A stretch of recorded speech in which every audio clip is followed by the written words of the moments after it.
Protest. बीबी त्यागी, अरे क्यों पड़े हो चक्कर में? कोई नहीं है टक्कर में। भाजपा से बातचीत कहाँ बिगड़ी, कहाँ पर मामला जो है खराब हुआ और आप में आ गए? आम जनता आजकल देख रही है कि जब जीतने के बाद जो है नेता फ्लिप हो जाते हैं। आपसे आप लड़ रहे हैं, आप मान लो जीत गए, फिर बाद में आप भाजपा का हाथ तो नहीं थाम लेंगे, भाजपा का कमल तो नहीं थाम लेंगे। अब मेरी इतनी एज हो गई है, मैं बार बार पार्टी बदलता रहूँ, मेरी आदत नहीं है। मैं 50 साल तक वहाँ भी काम किया है। इंडिया टीवी की टीम अभी अभय वर्मा जी से बात कर रही थी, तो उन्होंने कहा कि वो आपको 25,000 वोटों से हरा देंगे। ऐसे तो कह देंगे मैं 1 लाख से हरा दूंगा, ठीक है ना। ये तो पब्लिक से पूछो कितने से हराना जा रही है। अभय वर्मा जी ने एक कमेंट भी किया था इंडिया टीवी पर कि उन्होंने कहा कि आप हारे हुए कैंडिडेट हैं, उन्होंने आपको हारा हुआ कैंडिडेट बता दिया। जीतने के बाद ही सारे वादे होते हैं, जीतने से पहले कुछ काम जो आपने मैं ये किए। भी कहता हूँ पब्लिक से। शीश महल पर कुछ कहेंगे? दिल्ली की कपकपाती सर्दी के बीच इस वक्त पारा हाई है और अचानक से गर्माहट बढ़ गई है क्योंकि चुनाव नजदीक हैं। ऐसे में इंडिया टीवी की टीम पहुंच गई है पूर्वी दिल्ली से लक्ष्मीनगर सीट पर और इस सीट से कद्दावर नेता 10 साल तक पार्षद रहे, आपका मजबूत चेहरा और लक्ष्मीनगर की नब्ज को, लक्ष्मीनगर की जनता की नब्ज को बारीकी से समझने वाले बीबी त्यागी जी हैं हमारे साथ। त्यागी जी, पहले तो आपका बहुत बहुत स्वागत है इंडिया टीवी पर। आपका भी बहुत धन्यवाद।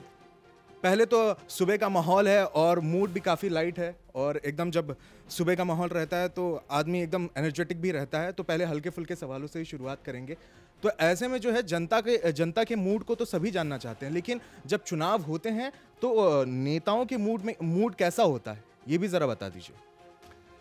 नेताओं का मूड तो पब्लिक से अपील करने का, घर घर जाने का, मुझे जिताओ, सिर्फ जीतने के सिवा कोई मूड होता नहीं। जिताओ, हर घर यही कहते फिरते हैं नेता। तो यहाँ पर विधायक जी हैं और कई बार जो नेता जीत कर आते हैं, जनता से हमने जब बात की तो वो फ़ोन नहीं उठाते हैं। आप जब जनता जिता देती है उसके बाद तो यहाँ पर पहले तो वोट मांगने आ जाते हैं, लेकिन उसके बाद जो है जीतने के बाद कभी फ़ोन नहीं उठाते। ये प्रॉब्लम है पब्लिक की, तो आप इस पर क्या कहेंगे? देखो ऐसा है मैं 10 साल तक यहाँ पे निगम में रहा हूँ, बहुत पदों पे रहा हूँ, स्टैंडिंग का चेयरमैन भी रहा हूँ, नेता सदन भी रहा हूँ। पब्लिक मेरे बारे में जानती है। मेरा फ़ोन 24 घंटे मेरे पास रहता है और अगर कोई रात को 10 बजे और 5 बजे के बीच फ़ोन करता है, वो फ़ोन ज़रूर उठाता हूँ, क्योंकि मैं जानता हूँ कि जिसने इस टाइम फ़ोन किया है बहुत हिम्मत करके फ़ोन करता है इंसान कि भाई चलो अपने नेता से मदद मांगते हैं। उनका फ़ोन ना उठाना और उनको कितने दुखी होते होंगे जो फ़ोन नहीं उठाते हैं। यहाँ तो दिन में भी फ़ोन नहीं उठाते। जो हमारे यहाँ पे अभी भी विधायक हैं वो कभी किसी का फ़ोन ही नहीं उठाते। आप पब्लिक से तहकीकात करना, कभी किसी का फ़ोन नहीं उठाते, कभी किसी से घर पे मिलते नहीं हैं। आते हैं, जाइए ऑफिस जाइए, मैं वहाँ मिलूँगा। ऑफिस भी आएंगे तो उनका बैन है, कभी 5 का रहता है, कभी कट ऑफ लिस्ट उनकी 8 की रहती है, कभी 10 की। पूरे हो गए और आप दोबारा आइए।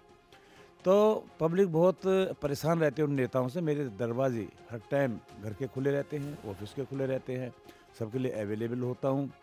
जो भी कोई आता है उसको बुलाता हूँ, बैठाता हूँ, काम कराता हूँ, बाहर तो छोड़ के आता हूँ। इस बारे में आप बात करेंगे तो इस बार सभी लोग इसलिए मुझे बहुत पसंद करते हैं। मुझे ऐसा लगता है कि सब लोगों के मन पे जो मैं देख रहा हूँ, चेहरे पे जो रुजनाइश है, कि वो यही है कि बीबी त्यागी को लाना है। अच्छा है हमारा नेता। अच्छा, आपको क्या लगता है जनता के यहाँ पर, आम जनता के, लोकल लोगों के क्या मुद्दे हैं जिन्हें आप एड्रेस कर रहे हैं और आपकी पार्टी जो है उस पर काम कर रही है? देखो मेन मुद्दे यहाँ पे जैसा सीवर की समस्या है। अब मैं कल मंडावली में घूम रहा था, मैं कल सकरपुर में घूम रहा था, उपाध्याय ब्लॉक में घूम रहा था, कृष्णापुरी में घूम रहा था, मंडावली में। आप जाके वहाँ देख सकते हैं, पानी में जाके सीवर के पानी में लोग अपने घरों में जा रहे हैं। वो लोग बहुत बेचारे ऐसा महसूस कर रहे थे हम क्या करें, किसके पास जाए। मैंने कहा आप विधायक जी से कहो। मुझे विधायक जी कहते हैं मेरी हमारी तो सरकार नहीं है, यहाँ पर केजरीवाल जी की सरकार है। तो उन्होंने मन बना रखा है कि मुझे काम करना नहीं है और कुछ भी बात होगी तो केजरीवाल जी के ऊपर मैं डाल दूंगा कि भाई तो उनका काम है। जबकि सब जानते हैं कि ये विधायक का काम है। सारे संसाधन मौजूद हैं, सारे अधिकारी मौजूद हैं, इंजीनियर्स, कर्मचारी सब उनके अंडर में हैं। तो क्यों नहीं वो सफाई कराते, क्यों नहीं ध्यान देते? लेकिन वो कभी किसी पे ध्यान नहीं देते। आप जाके बैठ लीजिए, गलियों में घूमिए, सब सड़कें टूटी पड़ी हैं, सबके सब जो है सीवर बह रहे हैं। कभी क्योंकि वो चाहते हैं कि केजरीवाल जी की सरकार की छवि खराब हो, उनका ये मोटिव है। तो इसी चक्कर में वो किसी का काम करते हैं ना उनका मन रहता है काम करने का। काम तो नेता का बहुत मन करने से, जब उसका मन में आएगा कि मुझे काम करना तभी होगा। लेकिन दिल्ली में तो आपकी सरकार है। हाँ, मैं वही तो कह रहा हूँ, हमारी सरकार है, लेकिन ये काम कौन करेगा? यहाँ पे आके सरकार तो करेगी नहीं। यहाँ पे जो समस्या लिखवाते हैं लोग, विधायक को लिखवाते हैं। यहाँ पे भारतीय जनता पार्टी का विधायक है, इसलिए मैं ये बात आपको कह रहा हूँ। अच्छा, 3 पार्षद हैं भाजपा के, यहाँ पर 4 में से 3 पार्षद हैं और यहाँ तक कि विधायक भी भाजपा का, सांसद भी यहाँ से भाजपा के। तो ऐसे में आपको लगता है कि आपका जो मामला है इस बार बन जाएगा? बना पड़ा है भाजपा और आम आदमी को, सब लोग जान रहे हैं क्या काम कर रहे हैं भाजपा वाले। पार्षद क्या काम कर रहे हैं, विधायक क्या काम कर रहे हैं। त्राही त्राही कर रही है पब्लिक। अब जाके देखिए, नाली देखिए भरी हुई हैं, सड़कें देखिए टूटी हुई हैं, सीवर देखिए भरे हुए हैं। काम तो ये विधायक और पार्षद का ही होता है ना। ये जो क्षेत्र में काम करते हैं उनको लोग कहते हैं, जाते ही नहीं है। सब संसाधन मौजूद हैं तो, लेकिन किसी का मन नहीं है काम करने का। बदनाम करो बस केवल सरकार को, अरविंद केजरीवाल जी की।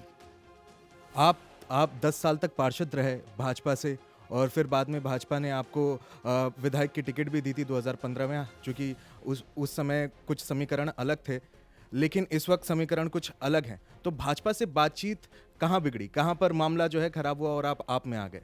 नहीं, मेरा कोई मामला किसी से खराब नहीं हुआ। मैं देखता था कि यार अरविंद केजरीवाल जी बहुत अच्छे काम कर रहे हैं। जो मिडिल क्लास परिवार है, जिनको जो सुविधाएं होनी चाहिए, जिसके लिए परेशान रहते हैं, वो सुविधाएं दे रहे हैं, तो क्यों ना मुझके उसमें भागीदार बन जाना चाहिए। इसकी वजह से मैं उनके पास गया हूँ। जो वो सुविधाएं दे रहे हैं, जो पब्लिक के लिए काम कर रहे हैं, उसमें सहभागी बन सकूँ और उनका हाथ बटा सकूँ। ये मेरे मन में ये आया कि वहाँ काम करने का अच्छा मौका है, पब्लिक के बीच में जाने का। वहाँ फालतू की बात मिलाने का मौका नहीं है कि ये करेंगे तो कुछ भी ना करो, इसलिए मैं वहाँ चला गया। अच्छा त्यागी जी, यहाँ पर आम लोगों की एक समस्या है कि यहाँ पर मोहल्ला क्लिनिक जो है उस पर अक्सर ताला लगा रहता है। तो आप कभी गए मोहल्ला क्लिनिक, आपने देखा? मैं तो जब भी गया हूँ, बीच में चेक करके भी आता था। ललिता पार्क में है, हमेशा डॉक्टर बैठे रहते थे, दवाई लोग लेते रहते थे। अब जाकर तहकीकात आप भी कर सकते हैं। आप तो टीवी वाले हैं, आपसे कुछ छुपाता है नहीं।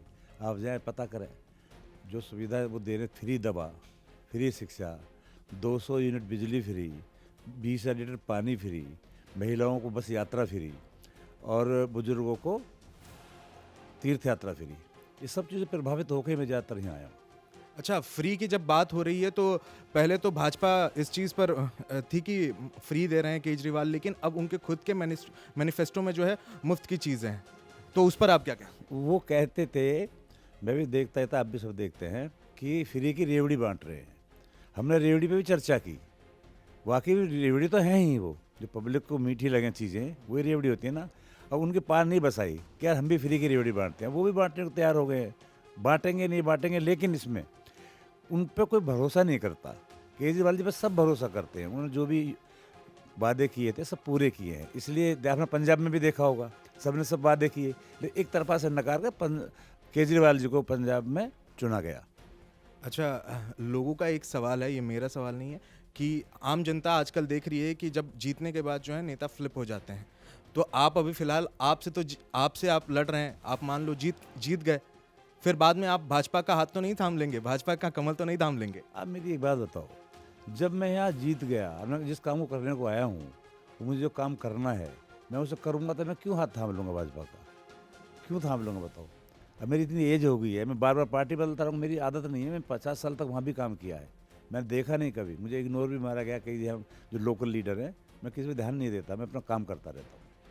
कमल और झाड़ू की लड़ाई के बीच अब जब हाथ की बात हुई है तो पंजा जो है वो गायब सा दिख रहा है दिल्ली से। तो इस पर आप क्या कहेंगे कि कांग्रेस का कुछ मामला है यहाँ पर? देखो, मैं तो चुनाव लड़ रहा हूँ, मुझे पता नहीं, लेकिन मुझे अपने क्षेत्र के बारे में पता है। पंजाब बिल्कुल गायब है, या कोई कांग्रेस वोट नहीं देगा, क्योंकि उनका कुछ है नहीं। सब झाड़ू झाड़ू झाड़ू झाड़ू झाड़ू। पार्किंग की समस्याएं आपके यहाँ पर? अभी हम लोग घूम रहे थे तो हम लोग ने देखा एक चीज़ की पार्किंग हमारी गाड़ी में भी जब लगाना था, हमारी जो इंडिया टीवी की गाड़ी थी उसे भी जब लगाना था तो पार्किंग की समस्या आई। तो पार्किंग की समस्या, फिर उसके बाद रोड के जो सकरी गलियां हैं वो यहाँ पर दिक्कत दे रही हैं। फिर ट्रैफिक की समस्या यहाँ पर बहुत ज़्यादा है। 2023 का आंकड़ा अगर हम निकालें तो यहाँ पर पार्किंग की समस्या, और साथ में बगल की जो आपके वार्ड है वहाँ पर भी पार्किंग की समस्या है बहुत ज़्यादा। इस पर क्या करेंगे आप? सबसे बड़ी समस्या है पार्किंग की। तो जो भी जनप्रतिनिधि आएगा, जिसको एक काम करना होता है, उसको उस पर ध्यान देना चाहिए। लेकिन यहाँ पे पार्किंग के बारे में बिल्कुल सोचा नहीं गया। मेरा ये भी एक वो है कि मैं आऊँगा तो सबसे पहले प्रयास करूँ कहाँ कहाँ पार्किंग बन सकती है, उनको बनवाऊंगा। इंडिया टीवी की टीम अभी अभय वर्मा जी से बात कर रही थी, तो उन्होंने कहा कि वो आपको 25,000 वोटों से हरा देंगे। तो इस पर आपका कुछ कमेंट बताइए। ऐसे तो कह देंगे मैं 1 लाख से हरा दूंगा, ठीक है ना। ये तो पब्लिक से पूछो कितने से हराने जा रही है। आप देखना मेरी जीत 50,000 से ऊपर होगी। 50,000 का आपने दावा किया है इंडिया टीवी पर, तो क्या ये वाकई में सही हो पाएगा? नहीं, बिल्कुल सही हो पाएगा। फिर आप देखो यहाँ घूम रहे हो, आप 10-20 बाइट लो, आपको वहीं से आपका आइडिया हो जाएगा कि मैं कितने हज़ार से जीतने जा रहा हूँ। जनता से बात की तो उन्होंने ये चीज़ कही कि यहाँ से नेता तो जीत जाते हैं लेकिन फिर वापस लौट कर नहीं आते हमारे बीच। अब जब वापस लौट कर नहीं आएंगे तो फिर जनता कैसे वोट देगी? और एक चीज़ ये भी है कि जनता कंफ्यूज भी हो जाती है जब नेता पार्टी बदलते हैं, तो ऐसे में उस कन्फ्यूजन को कैसे दूर करें?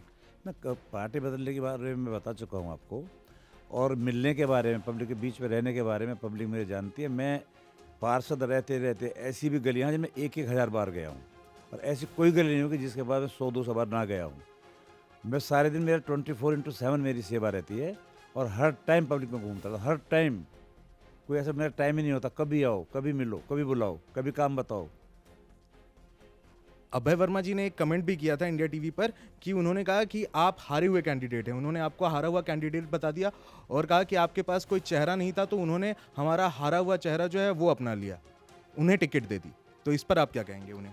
इस बारे में तो पब्लिक जवाब देगी। मैं फिर बार बार यही कह रहा हूँ कि वो तो कुछ भी कह सकते हैं कि कोई चेहरा नहीं है उनके पास। उनका बहुत अच्छा चेहरा है, पूछना पब्लिक से उनका कैसा चेहरा है इस क्षेत्र के लिए।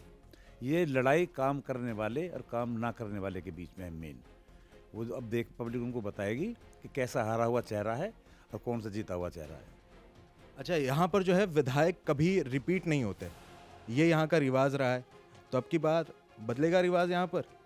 नहीं, आप अंदाजा लगा रहे हो, रिवाज को कैसे तोड़ेगी पब्लिक? जिस रिवाज पर चल रही है रिपीट वो करती ही नहीं है, तो क्यों करेंगे फिर उसको? पर रिवाज वो कोई नहीं, जो रीति रिवाज होते हैं उसको कोई भी तोड़ना नहीं चाहता। तो इस बार भी पब्लिक जो है उनको रिपीट नहीं करेगी, उन्हें यहाँ से हटाएगी, बीबी तय को लाएगी। आपके इस बार जो है लक्ष्मी नगर के लोगों से क्या वादे हैं जो आप वादे करेंगे, जिस पर आपको लगता है कि यहाँ के लोग आपको वोट देने के लिए तैयार हैं? मेरे ये वादे हैं कि जो भी समस्याएं हैं विधायक से संबंधित सारी को पूरा करूँगा, सबसे रोज़ मिलूँगा, और कभी अनअवेलेबल नहीं रहूँगा। जहाँ वो बुलाएंगे वहाँ आऊँगा, उनके सारे काम करूँगा। इसी उस आधार पर वोट मांग रहा हूँ। अच्छा, यहाँ पर एक चीज़ देखी गई कि पूर्वांचल के लोग काफ़ी रहते हैं यहाँ पर, आसपास जो है पूर्वांचल का चेहरा काफ़ी है, और यहाँ पर पूर्वांचल का वोट भी है, पूर्वांचल के लोगों का जो माइग्रेंट्स आते हैं यहाँ पर। तो ऐसे में आपको क्या लगता है, भाजपा को किसी पूर्वांचल के चेहरे को टिकट देना चाहिए था? नहीं, मैं तो देखो कोई पूर्वांचल और यहाँ की क्षेत्रवाद में पढ़ता नहीं हूँ, क्योंकि मैं तो अब यहाँ रहता भी हूँ, किसी को कोई भेदभाव नहीं करता। मैं जीत के आऊँगा तो आपको वादा कर रहा हूँ, आपको आप देखेंगे कि लक्ष्मीनगर एक परिवार है, कोई भेदभाव नहीं, जात का, बिरादरी का, पूर्वांचल का, उत्तरांचल का। ये सब मेरे भाई बहन, सब मेरे क्षेत्रवासी जितने, सब मेरा परिवार है। मैं उनकी सेवा के लिए, मुझे वो चुनेंगे, उनकी सेवा ऐसे करूँगा कि जैसे उनका भाई हूँ, हर एक का। यहाँ पर सीए का हब है, जो लक्ष्मी नगर जो है सीए के हब के लिए जाना जाता है। यहाँ पर कई सारे जो बच्चे हैं वो यहाँ पर सपने लेकर आते हैं सीए बनने का, तैयारियाँ भी करते हैं। ऐसे में यहाँ पर रूम रेंट्स की भी समस्या है कि रूम रेंट बहुत ज़्यादा है, तो इस पर आपकी सरकार क्या करेगी? नहीं, ये तो देखो जीतने के बाद मैं देखूँ किस तरह से किस समस्या का समाधान किया जा सकता है, तभी बताऊँ। जीतने के बाद ही सारे वादे होते हैं, जीतने से पहले कुछ काम जो आपने किए। मैं कहता हूँ पब्लिक से कि कोई नेता आज तक मैंने ऐसा नहीं देखा जो ये कहेगा कि भाई सुनो मुझे वोट देना, मैं काम नहीं करूँगा। सभी कहते हैं मुझे वोट देना, काम करूँगा, लेकिन मैं ये कहता हूँ अगर मेरी क्षेत्रवासियों को मेरे पर भरोसा ना हो, बीबी तय काम नहीं करेगा, तो मुझको वोट नहीं देगा। शीश महल पर कुछ कहेंगे आप? नहीं, मैं उस पर कोई कमेंट नहीं करता। तो ये थे हमारे साथ आपके और आपके बीबी त्यागी जी, जिन्होंने बड़ी ही बेबाकी से हमारी सारे सवालों का जवाब दिया। लेकिन जो इस वक्त विधानसभा, लक्ष्मी नगर की विधानसभा है, इस पर क्या समीकरण बन रहे हैं और यहाँ पर किसकी जीत होगी, ये तो वक्त ही बताएगा। लेकिन तब तक के लिए आप बने रहें इंडिया टीवी के साथ।